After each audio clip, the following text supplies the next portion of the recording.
मंत्री शेख अब्दुल्ला की पुण्यतिथि है। इस मौके पर जगह जगह श्रद्धांजलि सभा का आयोजन किया गया है।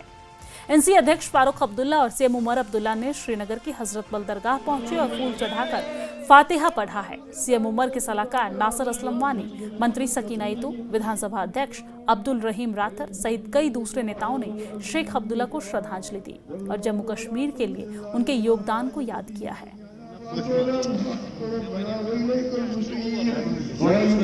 तो ये तस्वीर हम आप तक श्रीनगर से पहुंचा रहे हैं, जहां पर पूर्व मुख्यमंत्री शेख अब्दुल्ला की आज पुण्यतिथि है और इस मौके पर उन्हें श्रद्धांजलि दी जा रही है। सभा का आयोजन किया गया है जिसमें तमाम बड़े नेता शिरकत की है।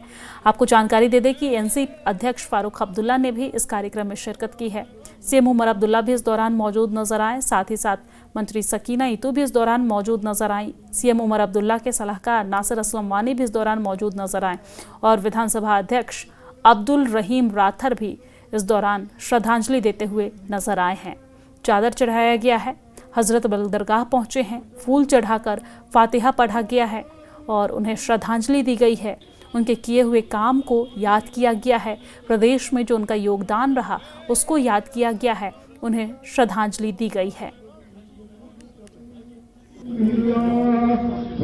जी देखिए, ये हमारे लिए अहम तरीन दिन है क्योंकि देखिए जो कुछ हमारे अगर अपनी तारीख पर नज़र दौड़ाएंगे तो जहाँ पर जो भी सोशल जस्टिस का प्रोग्राम हुआ, जो पॉलिटिकल जस्टिस की बात हुई, जब भी यहाँ के लोगों को एम्पावर करने की बात हुई, शेर कश्मीर का नारा था कि सरदारी आवाम का हक है, उन्होंने उनको जो आखिरी पायदान तक है उनको एम्पावर किया। तो जाहिर सी बात है एक अकीदत है और यहाँ हर 8 सितंबर को जो विसाल है और या जो पैदाइश है 5 दिसंबर को, तो यहाँ पर लोगों को सब सभी आते हैं और दूर दूर से आते हैं अपना खराज की पेश करने के लिए। तो ये तो एक मामूल है।